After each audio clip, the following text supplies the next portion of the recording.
अस्सलाम वालेकुम। आज की वीडियो में हम करेंगे एक्सरसाइज 5B है जो mathematics book 3D3 7th edition जो न्यू एडिशन आया है उस एक्सरसाइज है ये, और इसका हम करेंगे जी क्वेश्चन नंबर 7 करेंगे और क्वेश्चन नंबर 8 करेंगे आज की वीडियो में। और इससे पहले अगर आपने मेरा चैनल सब्सक्राइब नहीं किया तो उसको सब्सक्राइब कर दीजिए और बेल आइकन को लास्ट में प्रेस कर दीजिएगा ताकि आपको न्यू आने वाली वीडियोस के बारे में पता चल सके।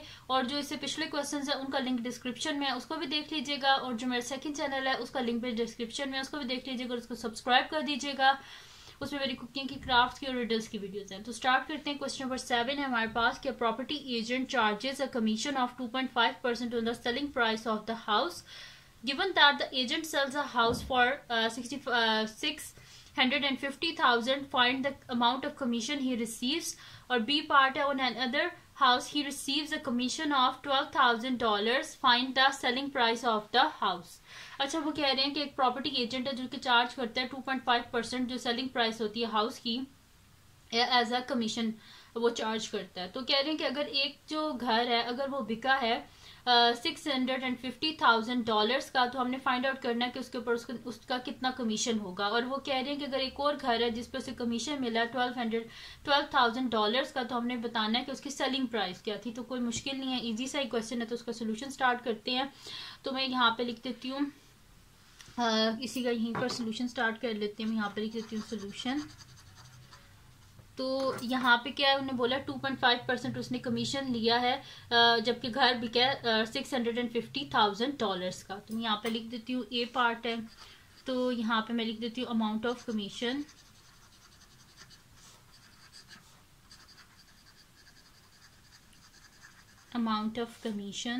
The agent receives is equals to क्या, 2.5% वो चार्ज करता था ना। तो यहाँ पे लिख देती 2.5% ऑफ $650,000। ठीक है।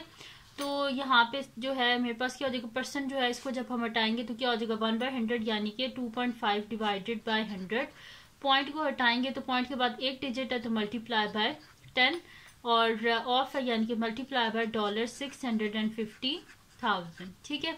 अब यहाँ पे क्या हो जाएगा मेरे पास 25 डिवाइडेड बाय 10 इंटू 100 क्या हो जाएगा 1000 मल्टीप्लाई बाय $650,000। ये 3 zeros और ये 3 zeros आपस में कैंसल आउट। तो मैं यहाँ पे नेक्स्ट शीट पे लिख लेती हूँ। मेरे पास पीछे क्या रह जाएगा 25 मल्टीप्लाई बाय $650।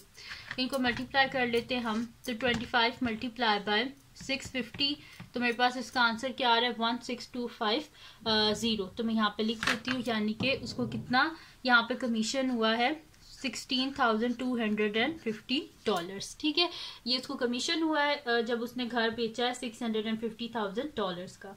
अब चलते हैं इसके नेक्स्ट पार्ट की तरफ जो कि हमारे पास बी पार्ट है। तो मैं यहाँ पे लिख लेती हूँ बी पार्ट का सोल्यूशन। अच्छा, तो बी पार्ट क्या हमारे पास के ऑन अनदर, जब उसने एक और घर बेचा तो उस पे उसने कितना रिसीव किया कमीशन 12,000 का कमीशन फाइंड आउट किया। हमने पता करना है कि सेलिंग प्राइस क्या थी घर की जिसके ऊपर उसे कितना मिला 12,000 कमीशन। तो हम क्या करेंगे कि अगर 2.5% जो है सेलिंग प्राइस की वो क्या 12,000, क्योंकि वो कितना कमीशन रखता था, सेलिंग प्राइस जो होती थी उसका 2.5% जो है वो जो था ना कमीशन रखता था जो एजेंट था।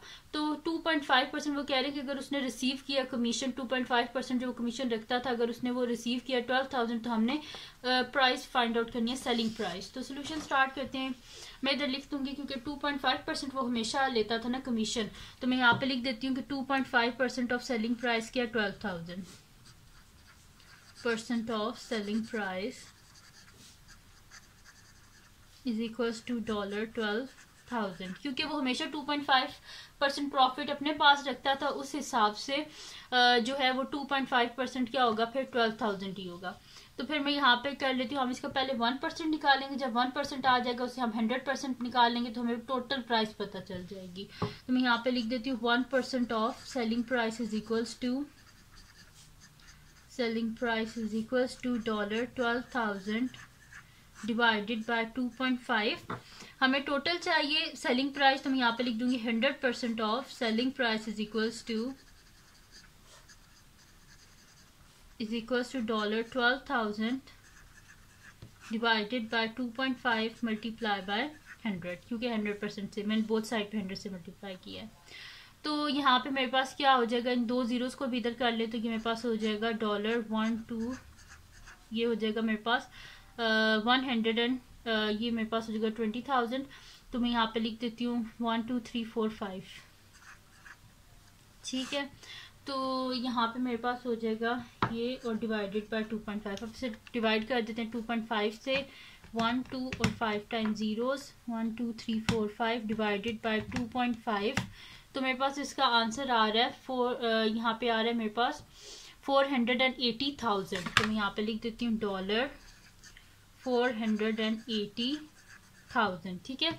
और अगर उर्दू में हम इसको रीड करें तो मेरे पास होगा 4,80,000, ठीक है। जो मतलब कि जो पाकिस्तानी में हम रीड करते हैं ना नंबर, तो उस हिसाब से ये है 4,80,000। और अगर आप जो है बाहर का करें तो फिर ये इसको रीड करते हैं $480,000, ठीक है। ये हो गया मेरे पास। और यहाँ पे जो ऊपर था ये मेरे पास था $1,200,000। तो डिवाइडेड किया से 2.5 से, तो ये मेरे पास आ गया $480,000, यानी कि उसने कितना कमीशन है उसने लिया इस पे $480,000 का टोटल घर था, जिस पे उसने कमीशन कितना लिया 12,000, ठीक है।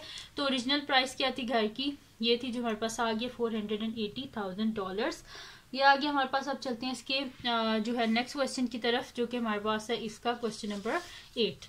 तो क्वेश्चन नंबर 8 जो है उसको निकाल लेते हैं हम और उसको सॉल्व कर लेते हैं। तो क्वेश्चन नंबर 8 जो है वो हमारे पास है कि an air conditioner is sold for $700 after a discount of 12.5%। वो कह रहे हैं कि एक एयर कंडीशनर था जिसको $700 पे बेचा गया है डिस्काउंट करके 12.5% का।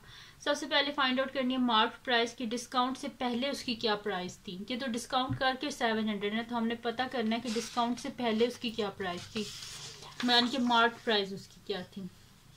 तो 12.5% का डिस्काउंट है, तो टोटल परसेंट क्या होता है हमारे पास 100%।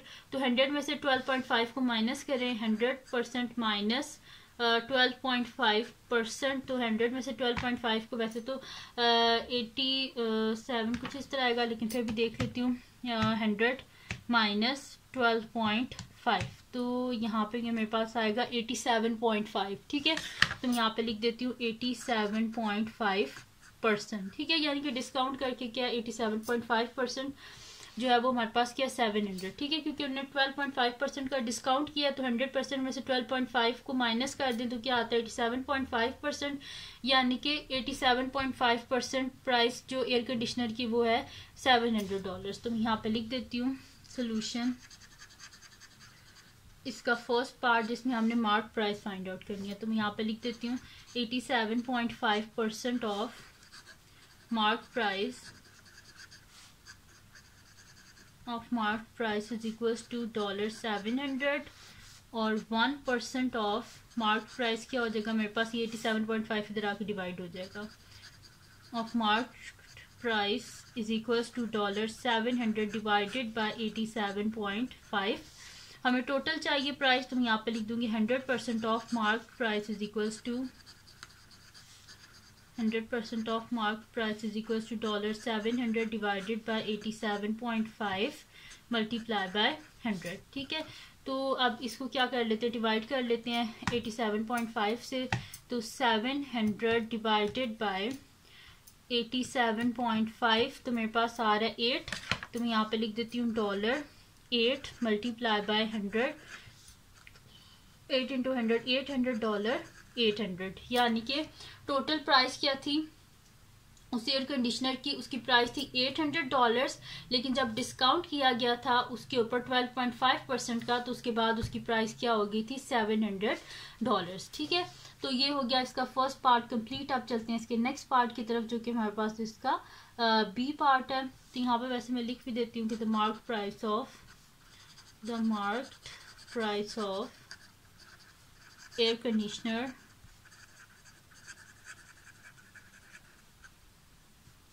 is $800। ठीक है, ये हो गया फर्स्ट पार्ट। अब चलते हैं इसके नेक्स्ट पार्ट की तरफ। वो कह रहे हैं कि for 10% discount is given on a mark price of air conditioner before it is sold at a further discount of 2.5%।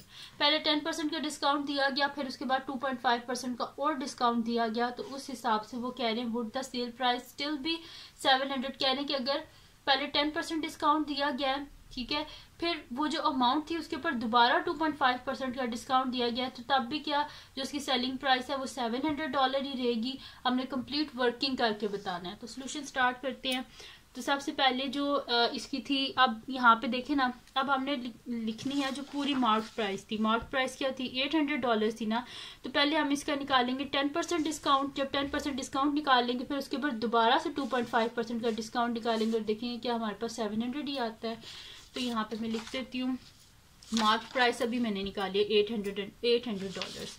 तो मैं यहाँ पे लिख देती हूँ sale price of air conditioner after 10% discount. तो यहाँ पे लिख देते हैं सोल्यूशन सेकंड पार्ट। तो यहाँ पे लिख देती हूँ sale price of air conditioner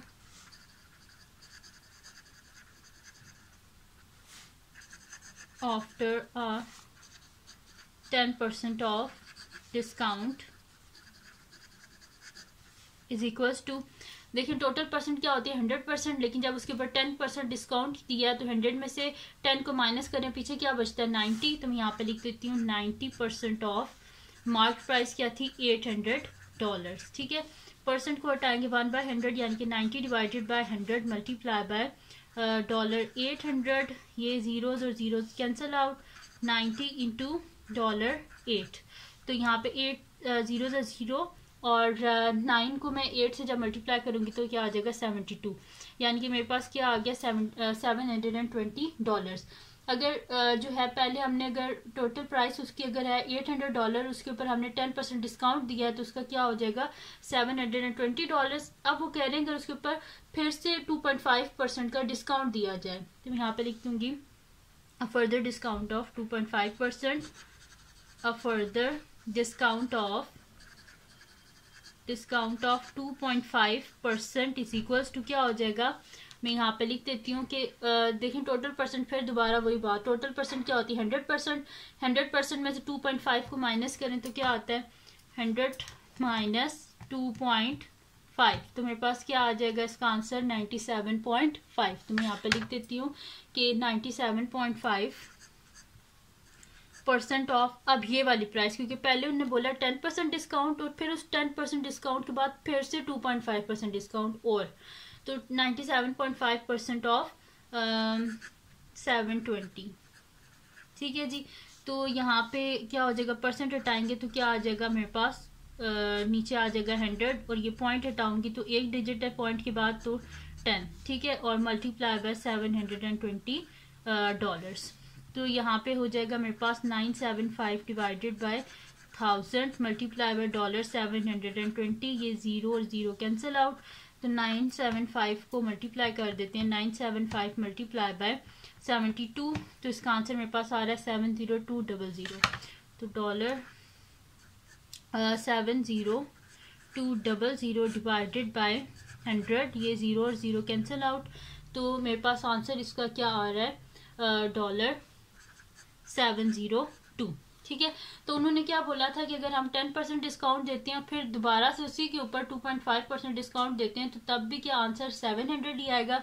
तो हमारा 700 नहीं आया, हमारा क्या आया $702 आया। तो फिर यहाँ पे लिख देते हैं नो द सेल्स प्राइस